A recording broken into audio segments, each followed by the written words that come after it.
Hello, my young explorers. Welcome back to our channel. I hope you all are doing well. So, let us begin with the chapter number 13th of English, and the name of the chapter is The Magic Brush. Right? So, let us begin with the chapter and see कि हमें क्या बता रहे हैं. Once upon a time, there was a poor orphan boy named Dillu who lived in a small village in the Rehand Hills. Right? तो एक समय की बात है जब एक बेचारा ऑर्फन बॉय, ऑर्फन यानी जिसकी फैमिली नहीं होती है, जो अकेले रहते हैं, जिसका नाम था दिल्लू, वो एक छोटे से गांव में रहा करता था in the Rihand hills. Right? He had no relatives and friends. उसके ना तो कोई रिश्तेदार थे और ना ही कोई दोस्त था. Nobody would care about him. कोई भी उसकी देखभाल नहीं करता था, उसके बारे में नहीं सोचता था. But he was satisfied with his living style. पर वो अपने रहने के तौर तरीके से बहुत ही ज़्यादा खुश था. He had no complaints to God for his misfortune. उसे अपनी खराब किस्मत को लेकर भगवान से कोई भी शिकायत नहीं थी. He earned his living by working as a laborer on a farm. कि वो अपने कमाई ऐसे करता था कि वो एक फार्म की लेबर पर एक फार्म पर काम करता था लेबर की तरह, और इस तरीके से वो अपने लिए पैसे कमा लेता था. In his spare time, he would sit under the shade of a huge banyan tree. कि अपने खाली समय में वो शेड के नीचे बैठ जाता था एक बड़े से banyan tree के. There he would draw pictures of the mountains, rivers and people that looked very lifelike. Right? तो वहाँ बैठकर वो पिक्चर्स बनाना पसंद करता था, माउंटेन्स की, रिवर्स की, या फिर ऐसे लोगों की जो कि बहुत ही ज़्यादा अमेजिंग दिखते हो. Dillu did not have any money to buy a paintbrush, so he used twigs of banyan tree. His art was matchless. दिल्लू के पास कोई भी पैसे नहीं थे ताकि वो एक पेंट ब्रश खरीद सके, तो वो ट्विग्स का यूज करता था बैनियन ट्री की. His art was matchless. उनकी जो आर्ट थी वो बिल्कुल मैचलेस थी, यानी उसके जैसी ड्राइंग कोई और कर ही नहीं सकता था. People who saw his paintings were filled with wonder and appreciation. जो भी लोग उसकी पेंटिंग्स को देखते थे वो बहुत ही ज़्यादा अचंभित हो जाते थे, शॉक्ड हो जाते थे, और साथ ही साथ उसे बहुत ज़्यादा अप्रिशिएट करते थे, यानी कि उसकी तारीफ करते थे. Soon his fame as a painter grew far and wide. और बहुत ही जल्द वो पॉपुलर होने लगा एज अ पेंटर. राइट? बहुत दूर दूर तक उसका नाम होने लगा. One day, while working at the farm, he felt very tired, and though it was only afternoon, fell asleep. एक दिन जब वो फार्म पर काम करते करते बहुत ज़्यादा थक गया था, तो वो दोपहर के टाइम वहीं पर सो गया. After some time, he started dreaming. थोड़े समय बाद उसने एक सपना देखना शुरू कर दिया. In his dream, he saw a fairy named Poina. कि अपने सपने में उसने एक फेरी यानी कि एक परी देखी जिसका नाम था फोइना. Foina was looking very beautiful, was captivated by Dillu's innocent face. कि फोइना जो है वो एक बहुत ही ज़्यादा सुंदर परी थी, who was captivated by Dillu's innocent face, जो कि बहुत ही ज़्यादा captivate यानी बहुत ही ज़्यादा मोटिवेट हो गई थी दिल्लू का innocent face देखकर. Foina said, Dillu, people appreciate your painting talent, and so I wish to give you a paintbrush. अब फोइना कहती है कि दिल्लू, मैंने देखा कि लोग तुम्हारी पेंटिंग टैलेंट के लिए बहुत ज़्यादा तारीफ करते हैं, तुम्हारा बढ़ावा करते हैं, तो मैं तुम्हें एक पेंट ब्रश गिफ्ट करना चाहती हूँ. This is a magic brush by which you can do anything you want.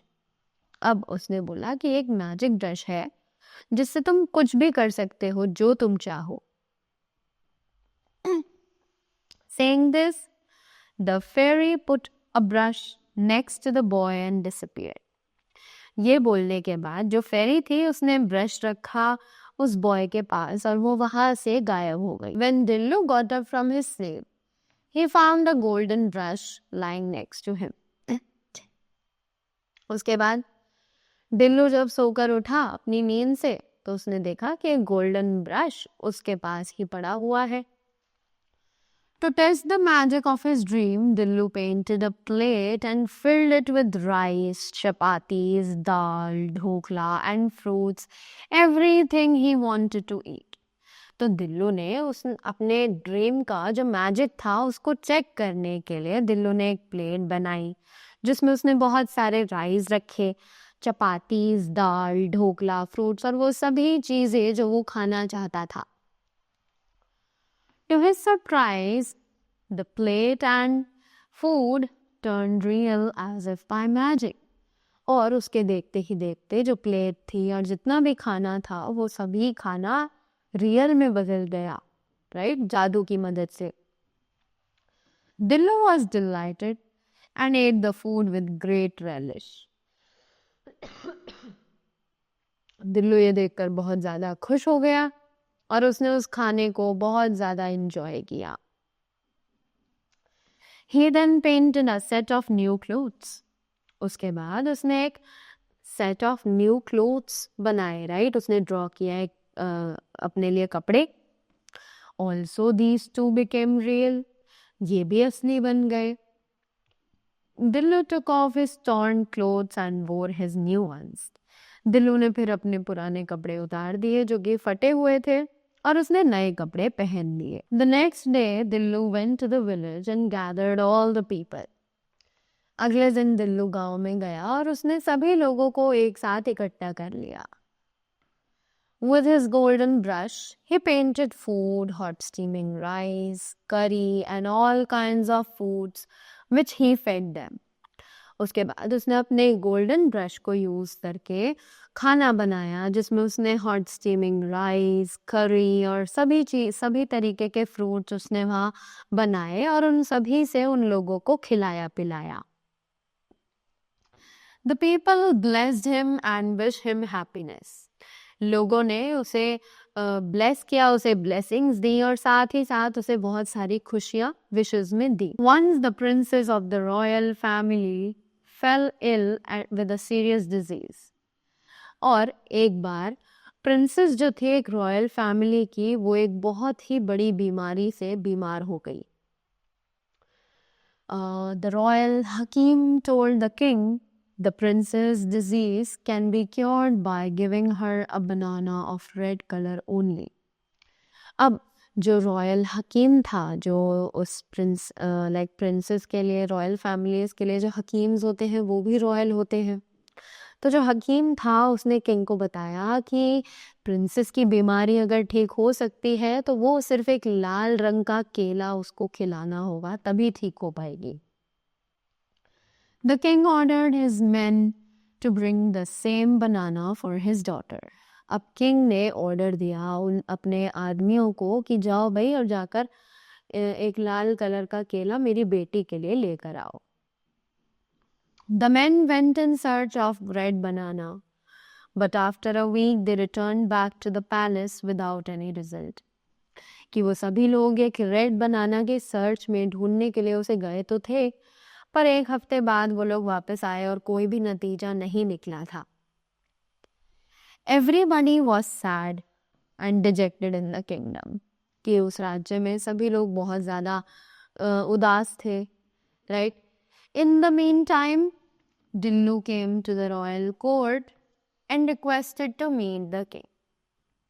उसी समय दिल्लू रॉयल कोर्ट में आया और उसने किंग को रिक्वेस्ट करी उनसे मिलने की. He told the guard that he had the medicine for the king's daughter. उसने वहाँ के गार्ड को बताया कि मेरे पास किंग की बेटी के लिए दवाई है. The guard passed that message to the king. Guard ने वो मैसेज किंग तक पहुंचाया. King immediately ordered his men to bring Dillo in front of him. जो राजा था उसने तुरंत ऑर्डर किया अपने आदमियों को दिल्लू को अपने सामने लेकर आने के लिए. The king said, किंग ने बोला, if you wake up my daughter, I will give you anything you desire. तो किंग ने बोला कि अगर तुम मेरी बेटी को उठा देते हो, उसकी बीमारी खत्म कर देते हो, तो मैं तुम्हें वो सब दूंगा जो भी तुम चाहते हो. Dillo took out his magic brush and drew a red banana on the canvas. दिल्लू ने अपना मैजिक ब्रश निकाला और एक रेड कलर का बनाना अपने कैनवास पर बना दिया. The red banana on the canvas became real. जो रेड बनाना था कैनवास पे जो बना हुआ था वो असल चीज में बदल चुका था. Everybody present there was stunned at the boy's magic. जो भी लोग वहां मौजूद थे वो सभी उस बच्चे का मैजिक देखकर बहुत ज्यादा शॉक्ड हो गए थे. The boy gave the red banana to the hakim. उस बॉय ने वो रेड बनाना निकाल कर हकीम को दे दिया. The hakim put that banana on the lips of the princess. And as a result, the princess woke up and everybody started praising Dillo. जैसे ही हकीम ने उस रेड बनाना को उस प्रिंसेस के लिप्स पर रखा, उसी मोमेंट प्रिंसेस जो है वो उठ गई और सभी ने दिल्लू की तारीफें करना शुरू कर दिया. Then the king asked Dillu about his reward, to which Dillu said, I don't want anything for me. तो किंग ने दिल्लू से उसके रिवॉर्ड के लिए पूछा कि भाई मांगो तुम्हें क्या चाहिए. तो दिल्लू ने कहा कि मुझे मेरे लिए कुछ भी नहीं चाहिए. There are many people in your kingdom who are very poor and live their lives on one time meal only. कि हाँ आपके राज्य में ऐसे बहुत से लोग हैं जो बहुत ज़्यादा गरीब हैं और उन्हें पूरे दिन में सिर्फ एक ही वक्त का खाना मिलता है. So provide them with suitable jobs in your palace. तो मैं चाहूँगा कि आप अपने राज्य में उन्हें अच्छी से अच्छी नौकरी पर रखें. I will be grateful to you. मैं आपका बहुत बहुत आभारी रहूँगा. The king was flabbergasted at the boy's wish. तो जो किंग था वो बहुत ही ज़्यादा खुश हुआ, सरप्राइज हुआ उस बॉय की इच्छा पर. The king offered him a good position in his kingdom. अब किंग ने उस बॉय को अपने राज्य में एक बहुत ही अच्छी पोजीशन ऑफर की. And he fulfilled his wish also. और उसने उसकी इच्छा भी पूरी करी. Everybody praised Dillu for his kind behavior. सभी ने दिल्लू को उसके kind behavior के लिए praise किया, यानी उसे शाबाशी दी. Right? So that was all about the chapter. I hope you all got the things well. So that was all from my side. Thank you so much and do have a great day ahead.